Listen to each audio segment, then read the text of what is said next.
Assalamualaikum warahmatullahi wabarakatuh.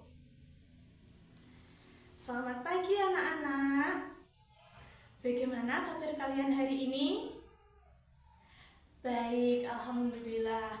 Kalau ibu lihat-lihat, bangku kelas 5 semua sudah terisi ya, tidak ada yang kosong. Itu artinya tidak ada yang tidak masuk. Benar begitu anak-anak? Benar? Oke, alhamdulillah semua masuk lengkap siap menerima pembelajaran dari ibu. Nah, sebelum memasuki atau sebelum menerima materi dari ibu, mengawali pembelajaran hari ini, alangkah baiknya kita awali dengan berdoa terlebih dahulu. Ibu pimpin ya doanya. Berdoa mulai. Bismillahirrahmanirrahim. Berdoa selesai. Oke, anak-anak, tadi pagi sebelum berangkat ke sekolah, kalian pada sarapan belum? Atau mungkin ada yang lupa belum sarapan? Kalau ada, coba angkat tangan. Ada atau tidak? Sudah sarapan semua? Oke, baik. Tapi kalau ibu lihat-lihat, kok kalian semuanya pada lemas? Katanya sudah pada sarapan. Sepertinya jika kondisi seperti ini, kalian belum siap menerima ilmu dari ibu. Maka dari itu, mari kita ice breaking bersama-sama agar kalian siap menerima pembelajaran dan pembelajaran yang ibu sampaikan dapat kalian pahami. Oke, silahkan berdiri ya anak-anak. Kita ice breaking tepuk fokus atau janji fokus. Ikuti ibu ya. 1, 2, 3. Bersemangat, bersemangat, bersemangat. Janji fokus, janji fokus, janji fokus. Saya fokus, saya bisa, saya fokus, saya paham, saya fokus, saya bisa, saya paham. Oke, bisa anak-anak? Sekali lagi ya, agar lebih tambah semangat. 1, 2, 3. Bersemangat, bersemangat, bersemangat. Janji fokus, janji fokus, janji fokus. Saya fokus, saya bisa, saya fokus, saya paham. Saya fokus, saya bisa, saya paham. Oke, anak-anak sudah semangat semua. Nah, selanjutnya kalian bisa duduk kembali. Anak-anak kelas 5 masih ingat apa tidak pembelajaran pada minggu lalu? Kita belajar materi IPAS tentang apa anak-anak minggu lalu? Iya, betul sekali, tentang kegiatan ekonomi di Indonesia, tentang mata pencaharian, tentang pekerjaan, seperti itu. Anak-anak ibu sangat pintar, masih ingat semua apa yang ibu sampaikan pada minggu kemarin. Nah, pada hari ini kita akan belajar tentang sejarah. Lebih tepatnya, daerahku yang bersejarah. Topik A, cerita masa lalu tentang daerahku. Sebelum memasuki materi, ibu mau tanya nih, kalian tahu tidak apa itu sejarah? Ada yang tahu? Mana suaranya? Oh, belum tahu? Tidak apa-apa. Nanti dalam pembelajaran pada kali ini kita pelajari bersama-sama ya tentang apa itu sejarah, apa itu cerita sejarah, dan juga kaitannya dengan kehidupan pada masa kini. Oke, nah kalau di daerah kita sendiri nih, di Trenggalek, kalian tahu tidak cerita sejarah apa yang melekat pada kehidupan masyarakat? Mana suaranya anak-anak yang tahu angkat tangan? Oh iya, ayo apa? Cerita tentang Dembagong. Wah, kamu tahu cerita itu dari ayah ibu atau dari mana? Diceritain nenek? Oke, jadi anak-anak, kita itu penting untuk memahami cerita-cerita sejarah atau sesuatu yang terjadi dalam masa lalu di kehidupan kita. Kita bisa mencari informasi dari keluarga kita, dari internet, seperti itu. Nah, selain tentang Dambagong, cerita apa yang ada di Trenggalek? Oh, tentang bupati pertama Minaksopa itu hampir sama ya anak-anak, tapi tidak apa-apa, itu merupakan cerita yang ada di Trenggalek, di tanah kelahiran kita. Betul sekali. Selanjutnya, nah, tujuan pembelajaran pada kali ini yaitu ada banyak sebenarnya, tapi Ibu rangkum menjadi agar kalian dapat mengetahui sejarah-sejarah yang terjadi dalam lingkup daerah dan juga negara Indonesia. Nah, nanti sebagai tugasnya Ibu akan berikan kalian poster. Ibu berikan selembaran kertas, kalian menggambar poster ya tentang sejarah-sejarah yang ada di Indonesia. Tetapi nanti Ibu jelaskan dulu tentang masa-masa yang dialami di negara Indonesia dari masa prasejarah sampai kemerdekaan saat ini.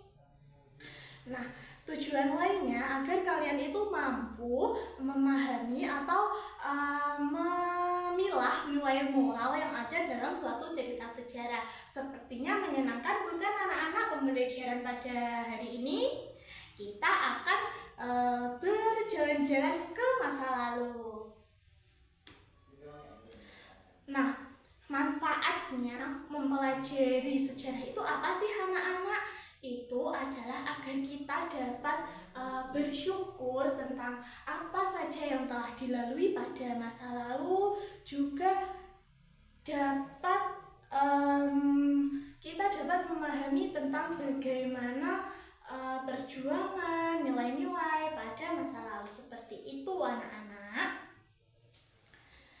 Nah, selanjutnya kita masuk ke materi. Nah, anak-anak, sekarang kita masuk ke materi, yaitu pengertian sejarah. Sejarah adalah cerita atau tentang peristiwa masa lalu yang memiliki makna bagi kehidupan manusia.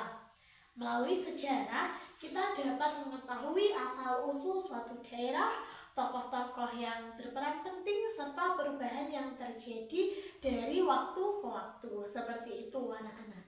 Nah, dengan memahami sejarah ini, kita bisa belajar dari pengalaman masa lalu dan menghargai perjalanan yang membentuk kehidupan kita saat ini. Jadi, kita dengan mempelajari, mendalami, dan juga melestarikan, tidak melupakan sejarah itu, kita dapat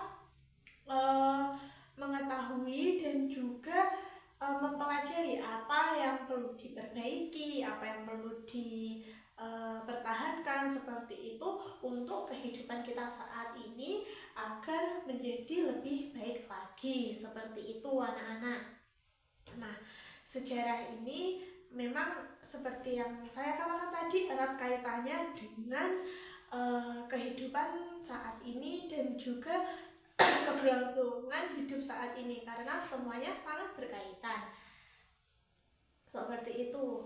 Nah, bentuk-bentuk sejarah itu bisa berupa peninggalan-peninggalan seperti bangunan, candi, atau juga adat istiadat, selanjutnya budaya, tarian, seperti itu. Nah, selanjutnya Ibu ajak kalian untuk menelusuri masa lalu di Indonesia tentang periodisasi atau sejarah di Indonesia. Jadi masa-masa sejarah di Indonesia itu seperti perjalanan yang sangat panjang anak-anak. Ada seperti bagaikan sebuah buku, ada bab-bab tersendiri dari yang paling lama hingga yang paling terbaru saat ini. Sudah siap menjelajahi sejarah anak-anak? Oke, kalau siap, mari kita mulai.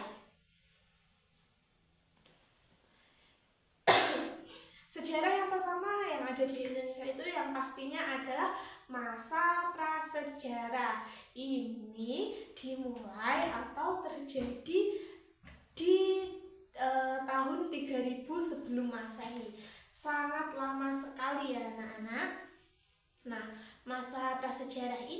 adalah masa di mana ketika masyarakat Nusantara belum mengenal tulisan. Jadi pada masa prasejarah ini manusia-manusia itu belum mengenal tulisan dan hidupnya sangat sederhana.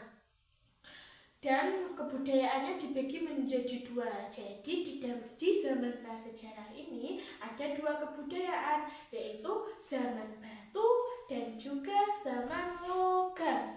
Nah, zaman apa anak? Zaman batu dan juga zaman logam. Oke.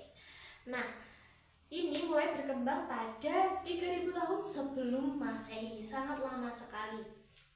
Nah, di masa ini kehidupan mereka itu tempat tinggalnya berpindah-pindah. Ada yang tahu kehidupan yang berpindah-pindah itu apa namanya? Iya, betul sekali. Namanya adalah nomaden. Jadi, kehidupan manusia pada masa prasejarah itu berpindah-pindah atau nomaden. Mereka berpindah dari satu tempat ke tempat yang lain. Nah, gunanya untuk keberlangsungan hidup, entah di tempat yang semula itu makanannya tidak ada, sumber airnya tidak ada, atau bagaimana, lalu berpindah ke tempat yang lain. Nah, begitu juga ketika sudah ke tempat yang satu itu sudah kehabisan bahan makanan, mereka akan berpindah lagi ke tempat yang lainnya yang masih tersedia banyak bahan makanan. Seperti itu anak-anak. Nah, dikarenakan pada zaman itu manusia belum mengenal tulisan, jadi kita bisa mengetahui sejarah-sejarahnya dari peninggalan-peninggalan dan juga artefak-artefak yang ada.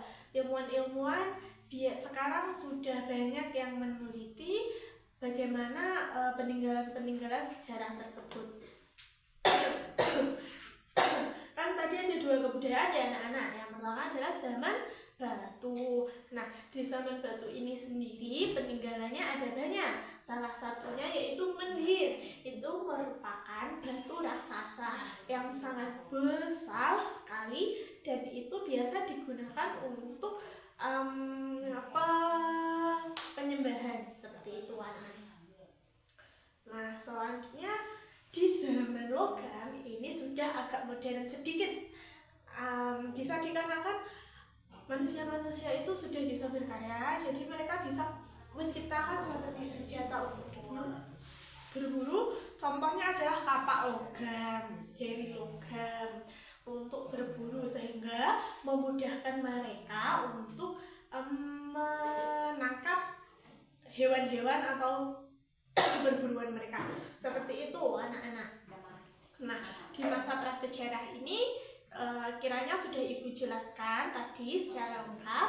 Ada yang perlu ditanyakan? Ibu jawab kalau ada. Oke, kalau belum ada, kita lanjut ke periodisasi selanjutnya setelah masa prasejarah. Apa itu? Ya, periodisasi selanjutnya setelah masa prasejarah adalah masa Hindu-Buddha. Ini dari 400 Masehi. Nah, masa Hindu-Buddha dimulai ketika agama Hindu dan Buddha masuk ke Nusantara pada awal abad ke-4 Masehi melalui perdagangan tentunya. Bukti pengaruhnya terlihat dari ditemukannya prasasti Yupa dari abad ke-4 Masehi yang menunjukkan adanya kerajaan Hindu tertua di Indonesia. Ada yang tahu kerajaan Hindu tertua di Indonesia apa? Ya, kerajaan Kuta. Oke anak-anak, jadi masuknya agama Hindu-Buddha ke Indonesia itu dibawa oleh para pedagang dari India dan sebagainya, itu masuk ke Indonesia. Setelah di Indonesia, mereka itu menyebarkan agamanya bisa melalui pernikahan, melalui penyebaran secara kekerajaan-kekerajaan, mengalahkan kerajaan, sehingga dapat menguasai kerajaan tersebut dan mengubah agama yang ada di kerajaan tersebut, sehingga menjadi penganut agama Hindu dan juga Buddha. Nah, ini peninggalannya bisa dilihat dari adanya prasasti-prasasti. Tidak hanya prasasti Yupa saja, tetapi banyak prasasti-prasasti yang tersebar di Jawa ada, Kalimantan ada, yang merupakan peninggalan prasasti dari agama Hindu dan Buddha. Kalau contoh bangunannya ada yang sangat ikonik anak-anak, yaitu berupa candi. Candi Borobudur. Ada yang tahu itu peninggalan agama apa? Iya, betul sekali. Candi Borobudur itu peninggalan agama Buddha. Jadi, ini dibangun oleh kerajaan Buddha. Nah, seperti itu. Sehingga sekarang candi ini tetap dijadikan sebagai sarana atau prasarana tempat untuk beribadah umat Buddha. Kalau yang candi Hindu ada yang tahu apa? Iya, betul sekali. Candi Hindu itu adalah salah satunya Candi Prambanan. Ini memang tempatnya agak berdekatan dengan Candi Borobudur, tapi berbeda agama yang ada atau corak-corak agama yang ada di dalamnya. Kalau Borobudur tadi Buddha, kalau si Prambanan ini Hindu. Nah, ini menariknya dibuat oleh satu kerajaan yang sama anak-anak, tetapi memang pembuatnya itu berbeda raja sehingga berbeda corak atau nilai religi yang terkandung dalam candi-candi Borobudur dan juga Prambanan. Seperti itu anak-anak. Nah, setelah masa Hindu Buddha itu semakin kesini ada lagi agama yang masuk. Apa coba-coba agama mayoritas Indonesia? Betul sekali anak-anak, yaitu agama Islam atau masa Islam. Karena agama Islam masuk, jadi disebut juga masa Islam. Ini masuk sekitar mulai dari 700 Masehi. Nah, diperkirakan masuk ke dari abad sekitar abad ke-7 Masehi pada masa kerajaan Sriwijaya. Catatan kuno menunjukkan bahwa pedagang Arab sudah datang ke wilayah tersebut sejak sekitar 700 Masehi, membawa ajaran Islam melalui perdagangan dan hubungan budaya. Jadi para pedagang Arab, Persia dan sekitarnya itu masuk ke Indonesia, dan seperti yang dilakukan oleh para penyebar agama Hindu tadi, para penyebar agama Islam juga melakukan pernikahan, dakwah, dan juga seperti dakwah ke petinggi-petinggi atau pemimpin-pemimpin, sehingga para pemimpin itu dapat menyampaikan apa yang didakwahkan oleh pembawa agama Islam ini, sehingga banyak juga nih penganut agama Islam di Indonesia. Bahkan sekarang Indonesia pun mayoritas agamanya Islam, seperti itu anak-anak. Nah, ini setelah disebarkan, bahkan di Indonesia itu juga banyak berdiri kerajaan-kerajaan Islam seperti itu. Nah, peninggalannya itu berupa masjid, berupa makam-makam Islam dan sebagainya. Masjid yang sangat ikonik peninggalan Islam ini adalah Masjid Agung Demak. Jadi ini sudah ada dari zaman dahulu dan tetap berdiri megah sampai sekarang. Masya Allah sekali, bukan anak-anak? Nah, di masa Islam ini ada yang perlu ditanyakan atau tidak? Kalau tidak, Ibu lanjut. Belum? Oke, kalau belum kita lanjut ke masa berikutnya. Masa apa? Ayo coba tebak. Ya, betul sekali. Masa penjajahan Hindia Belanda. Nah, masa penjajahan Hindia Belanda ini mulai ketika VOC didirikan pada tahun 1602 Masehi. Awalnya sebagai perusahaan dagang, VOC kemudian ikut mengendalikan kerajaan-kerajaan di Nusantara yang akhirnya memicu berbagai perlawanan dari rakyat penguasa lokal. Jadi VOC ini awalnya adalah perusahaan dagang, anak-anak. Jadi ya para penjajah dari Hindia Belanda itu masuk ke Indonesia tidak langsung menjajah, karena dia mendirikan VOC dulu. Jadi kita itu maksud ibu manusia atau masyarakat Indonesia pada zaman itu ketika kedatangan orang-orang dari Hindia Belanda itu belum mengerti kalau akan dijajah, karena mereka hanya mendirikan VOC atau perusahaan dagang saja. Tapi lama-kelamaan ini VOC kok ikut campur ke kerajaan-kerajaan, mereka mulai mengeruk secara tamak dan juga banyak kekayaan Indonesia, terutama rempah-rempah, sehingga mereka mengeksploitasi sumber daya yang ada di Indonesia dan membawanya ke negara asalnya.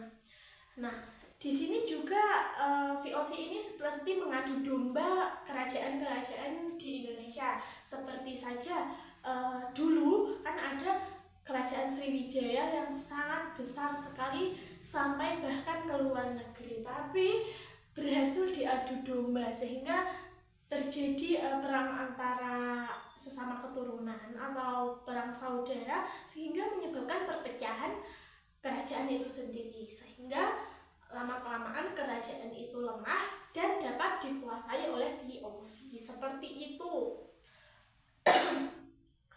Di masa Hindia Belanda ini juga lama-kelamaan sangat kejam. Ini mereka di Indonesia selama 350 tahun. Bayangkan anak-anak, kita dijajah selama itu oleh negara Hindi, negara sana. Nah, mereka memaksa kita untuk bekerja, untuk menyerahkan hasil alam kita secara cuma-cuma, bekerja tanpa dibayar untuk kepentingan mereka sendiri. Seperti saja membuat jalan raya dari Anyer sampai Panarukan, sangat jauh sekali bukan? Tapi mereka tidak membayar sepeser pun kepada masyarakat pribumi yang membangunnya. Sebenarnya ada ditemukan catatan-catatan bahwa mereka membayarnya, tapi ada yang berkata bahwa itu dikorupsi. Nah, entah bagaimana, tapi banyak yang berkata bahwa intinya masyarakat Indonesia tidak mendapatkan uang bayaran dari kerja paksa tersebut. Nah, selain kekejamannya, pada penjajahan ini juga meninggalkan peninggalan-peninggalan sejarah yang sampai saat ini masih berdiri, seperti Lawang Sewu. Lawang Sewu ini berada di Jawa Tengah. Ini merupakan kalau dahulunya dibuat seperti tempat-tempat kereta seperti itu, pemberhentian kereta seperti itu. Nah, untuk sekarang bangunannya masih ada dan masih dijaga. Selain Lawang Sewu ada juga benteng atau pertahanan, benteng Brandenburg namanya. Bagaimana anak-anak? Bisa dipahami tidak tentang penjajahan ini? Oke, kalau bisa ibu lanjut ya.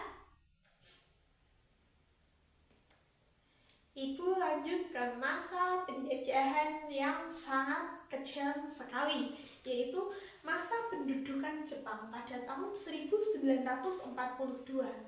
Nah, kalian tahu Indonesia merdeka pada tahun berapa? Betul sekali, pintar anak-anakku, pada tahun 1945. Tapi Jepang masuk ke Indonesia itu pada 1942. Jadi sekitar 3 tahun lebih Jepang ke Indonesia. Sangat singkat dibandingkan oleh Belanda tadi. Belanda yang 350 tahun dan Jepang hanya 3 tahun lebih setengah. Nah, tapi jangan salah anak-anak.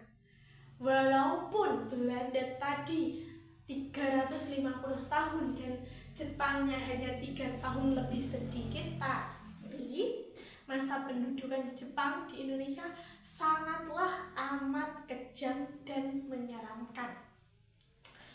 bagaimana tidak, mereka memaksa masyarakatnya bekerja tanpa upah seperti pada masa Belanda tadi, tapi lebih kejam lagi dan lebih capek lagi tentunya. Nah, Ibu jelaskan sedikit. Masa pendudukan Jepang ini dimulai pada 1942 setelah Jepang mengambil alih Indonesia melalui Perjanjian Kalijati. Sejak itu Indonesia berada di bawah kekuasaan Jepang hingga berakhirnya Perang Dunia Kedua. Jadi Belanda dan juga Jepang itu melakukan perjanjian di Kalijati, maka namanya Kalijati, dan isinya itu Jepang menguasai Indonesia dan Belandanya pergi dari Indonesia. Indonesia yang kedatangan Jepang yang notabene-nya sama-sama dari negara Asia, dan mereka menjanjikan bahwa mereka itu sahabat, teman yang akan melindungi Indonesia dengan slogan 3A-nya itu sangat senang sekali karena mereka berhasil mengusir penjajah yang 350 tahun lamanya sehingga dapat pergi begitu saja. Jadi awalnya Indonesia itu sangat senang sekali. Nah, tapi lama-kelamaan malah deritanya semakin kuat anak-anak, lebih dari derita yang dijajah oleh negara Belanda seperti itu. Nah, tapi anak-anak ini tidak berlangsung lama, hanya 3,5 tahun karena Jepang itu mengalami kekalahan pada saat Perang Dunia Kedua. Jadi Ibu jelaskan sedikit tentang Perang Dunia Kedua. Tentang Perang Dunia Kedua atau World War II itu terjadi ketika adanya blok barat dan juga blok timur. Jepang itu bermusuhan dengan negara-negara seperti Amerika Serikat. Mereka tidak mau kalah, sedangkan Amerika Serikat sendiri terus menyerang Jepang agar tidak melakukan penjajahan-penjajahan ke negara-negara atau salah satunya negara Indonesia. Nah, pada puncaknya anak-anak Amerika Serikat atau Sekutu itu mengebom dua kota besar atau dua kota paling penting, merupakan pusat dari segala pusat yang ada di Jepang, itu dibom atom sehingga rusak semua. Nah, yaitu kota Hiroshima dan Nagasaki. Betul sekali, pintar sekali anak-anak. Nah, ketika kota besarnya, pusat militernya dibom, maka kekuatan militer dari Jepang pun melemah, sehingga mereka yang melakukan penjajahan di Indonesia pun kembali ke negaranya dan tidak meneruskan penjajahan-penjajahan yang mereka lakukan di Indonesia seperti itu. Nah, setelah 3,5 tahun itu ada apa tidak Bu peninggalannya? Kan cuma sebentar. Apakah Jepang itu memiliki peninggalan sejarah di Indonesia? Jawabannya iya, ada anak-anak. Seperti benteng-benteng pertahanan. Nah, karena Sekutu itu menyerangnya bukan hanya di kota Hiroshima dan Nagasaki saja, tapi juga menyerang para tentara-tentara Jepang yang ada di Indonesia juga, sehingga mereka mendirikan benteng. Jepang mendirikan benteng untuk pertahanan dari serangan-serangan, baik itu serangan dari Sekutu atau serangan dari masyarakat Indonesia sendiri. Seperti itu anak-anak. Dapat dipahami tentang Jepang? Oke, selanjutnya Ibu masuk ke masa kemerdekaan 1945. Iya, betul sekali. Masa ini dimulai pada tanggal berapa anak-anak? Tanggal kemerdekaan negara kita? Ya, tanggal 17 Agustus 1945 saat Indonesia memproklamasikan kemerdekaannya. Setelah itu perjuangan mempertahankan kedaulatan terus berlangsung hingga Belanda resmi mengakui kedaulatan Indonesia pada 1949. Jadi anak-anak, setelah kita merdeka 17 Agustus itu, Jepang sudah menyerah, itu ternyata Belanda balik lagi. Kan tadi awalnya Belanda yang menguasai, terus adanya perjanjian Linggarjati sehingga Belanda pergi, ganti Jepang yang menguasai. Nah, setelah merdeka, Jepang yang pergi mengurus negaranya yang dibom. Nah, Belandanya masuk lagi. Nah, mereka melakukan serangan-serangan seperti yang paling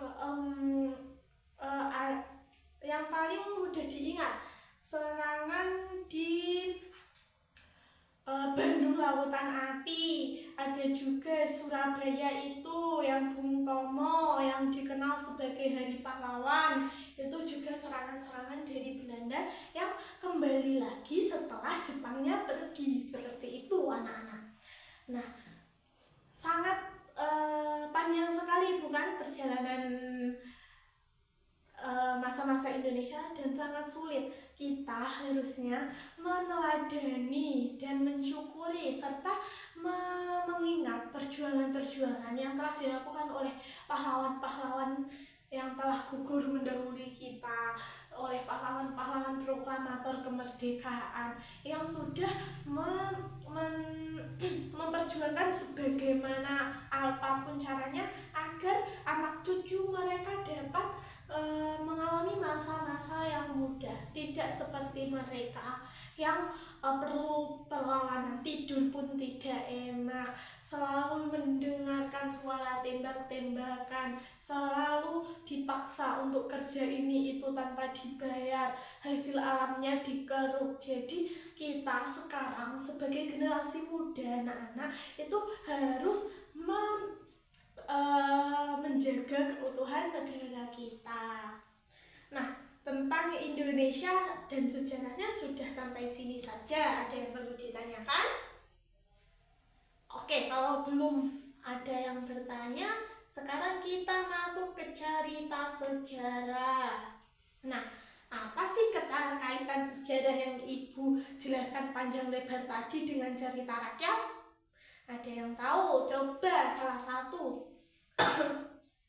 Belum ada yang tahu? Oke, tidak apa-apa, Ibu jelaskan ya. Sejarah dan cerita rakyat sama-sama bercerita tentang masa lalu. Sejarah itu bersifat fakta, sedangkan cerita rakyat mengandung unsur budaya, nilai moral, dan imajinasi. Imajinasi anak-anak. Jadi tidak semuanya cerita sejarah itu dari lakon-lakon nyata, ada yang ditambah-tambahi mitos dan sebagainya. Nah, melalui cerita rakyat ini kita bisa mengenali asal-usul suatu tempat, tokoh-tokoh penting, nilai kehidupan dan keberanian, gotong royong, kejujuran, dan sebagainya. Juga kepercayaan atau tradisi masyarakat masa lampau, seperti itu anak-anak. Contoh cerita rakyat dari nilai sejarahnya ada Malin Kundang. Ada yang tahu Malin Kundang? Iya, itu cerita rakyat yang durhaka kepada ibunya. Seseorang yang durhaka kepada ibunya. Ceritanya yaitu Malin menolak ibunya dan dikutuk menjadi batu anak-anak. Nah, konflik durhaka anak kepada ibu, nilai moralnya hormat orang tua dengan latar budaya pesisir dari Minangkabau. Jadi ini dari mana anak-anak, bisa ditebak Minangkabau? Iya, betul sekali, dari Sumatera. Selanjutnya ada cerita rakyat Timun Mas. Ini ceritanya adalah Timun Mas melarikan diri dari Buto Ijo dengan bantuan benda sakti. Nilai moralnya itu tentang keberanian, mencerminkan kepercayaan Jawa pada raksasa dan juga pusaka. Nah, ini sudah terlihat imajinasinya, bukan anak-anak? Selanjutnya ada Joko Tarub. Ini Joko Tarub mencuri selendang bidadari hingga Nawang Wulan sang bidadari itu pergi kembali ke kahyangan. Nilai moralnya kejujuran, unsur budaya, kepercayaan Jawa kepada bidadari. memberikan tugas. Ini Ibu bagi menjadi 3 kelompok. Nah, nanti kalian membuat cerita-cerita sejarah. Di sini sudah Ibu siapkan cerita sejarah atau bahan yang akan kalian gali informasinya dan buat mind mapping dari sini. Nah, ini cerita-cerita rakyat yang sangat melegenda. Ada cerita Candi Prambanan, cerita Tangkuban Perahu, dan juga Reok Ponorogo. Nah, kalian pastinya sudah tahu semua bukan tentang cerita-cerita ini. Kalaupun belum tahu, pasti sudah pernah mendengar atau sekedar judulnya sudah tidak asing lagi. Nanti kalian berkelompok jadi bisa saling tukar informasi seperti itu, anak-anak. Nah, cara pengerjaannya yaitu kerjakan secara berkelompok 4-5 orang. Sudah Ibu bagi kelompoknya pada minggu lalu. Nah, kalian menentukan cerita yang akan kalian buat. Selanjutnya membuat sketsa awal, susunan mind mapping, dan menambahkan gambar, tulisan, dan juga cabang ide yang saling terhubung. Selanjutnya mewarnai dan menulis judul utama di bagian tengah. Bisa dipahami ya, anak-anak? Oke, kalau bisa silahkan dikerjakan. Ibu beri waktu 30 menit. Kalian bisa membuat sketsanya terlebih dahulu, mungkin sketsanya 5 menit, mewarnai dan menulis apa yang perlu ditulis seperti itu, anak-anak. Untuk kertasnya Ibu bagikan ya.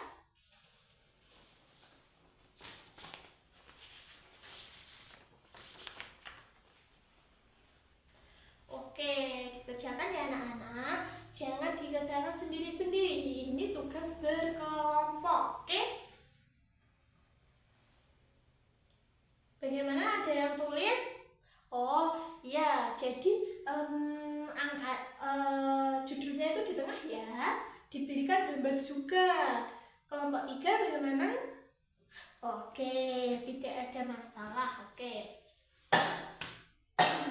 Oke anak-anak, ini sudah 30 menit, silahkan dikumpulkan. Oke, ini ada 3 mind mapping. Selanjutnya Ibu ulas sendiri-sendiri ya dari kelompok 1. Kelompok 1 membuat asal-usul Candi Prambanan atau Roro Jonggrang. Nah, ini ada tokoh, ada alur cerita, ada konfliknya, nilai moral juga ada, unsur budayanya juga ada. Oke, tokohnya ada Bandung Bondowoso, Roro Jonggrang, Prabu Boko, pasukan Jin, dan juga lainnya. Konfliknya ketika Roro Jonggrang menolak lamaran dan dikutuk. Oke, bagus sekali kelompok 1. Alur ceritanya juga runtut, di sini sudah runtut, bagus sekali. Nilai moralnya banyak sekali ya, ada 4. Oke, baik. Dan unsur budayanya oke, ada 4 juga. Baik sekali. Ibu berikan nilai A karena dari warnanya sangat menarik. Selanjutnya informasi yang terkandung dalam mind mappingnya sangat lengkap sekali. Oke, tepuk tangan untuk kelompok 1. Selanjutnya kelompok 2 membuat tentang Tangkuban Perahu atau Sangkuriang. Oke, tokohnya ada Sangkuriang, Dayang Sumbi, dan juga Tumang sang anjing. Alur ceritanya juga runtut, konfliknya ada, nilai moral ada, unsur budayanya ada, dan juga banyak sekali. Tetapi sayangnya ini warnanya kurang menarik anak-anak dari kelompok 2. Tapi tidak apa-apa, tidak masalah. Ini kebanyakan putih, jadi kurang menarik. Ibu beri nilai A-. Tidak apa-apa ya anak-anak. Bisa diperbaiki lagi. Nah, ini nanti bisa diwarnai lagi yang lebih menarik akan mendapatkan nilai tambahan dari Ibu. Selanjutnya untuk kelompok 3 mengangkat Reok Ponorogo. Warnanya sangat menarik ya. Tokohnya ada Raja Singo Barong, Prabu Plono, dan makhluk-makhluk gaib. Oke, sangat lengkap sekali. Alur ceritanya juga runtut, konfliknya ada, nilai moral dan unsur budaya juga banyak. Ibu beri nilai A, sangat menarik sekali. Oke, anak-anak terima kasih untuk mind mappingnya sangat memuaskan. Untuk kelompok 2 nanti bisa dibenahi ya agar mendapatkan nilai A dari ibu. Oke. Selanjutnya kita kuis untuk mengecek pemahaman kalian pada materi yang ibu sampaikan. Ibu bacakan. Kuis nomor 1. Apa yang dimaksud dengan cerita rakyat? A. Cerita tentang kehidupan tokoh terkenal. B. Cerita yang diwariskan secara lisan dari generasi ke generasi. C. Cerita yang hanya ada di buku sejarah. D. Cerita yang diciptakan oleh pengarang terkenal. Jawabannya apa?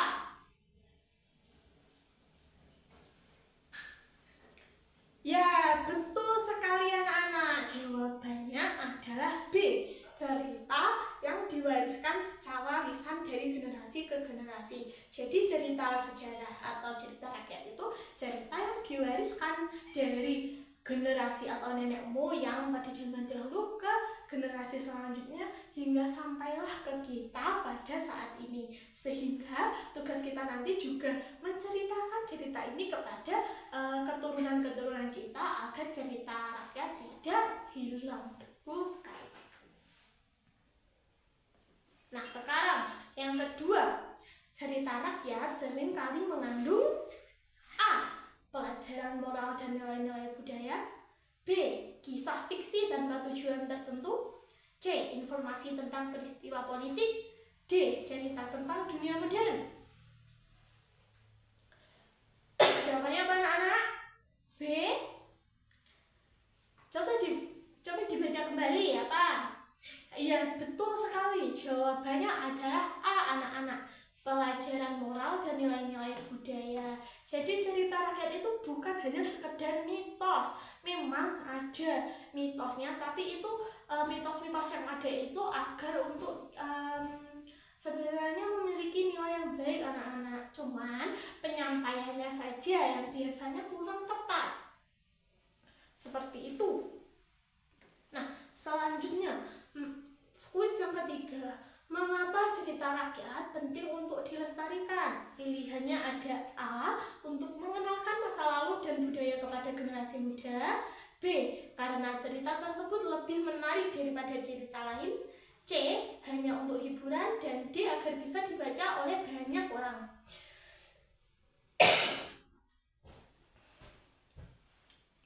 Jawabannya adalah ya, betul sekali A. Untuk mengenalkan masa lalu dan budaya kepada generasi muda.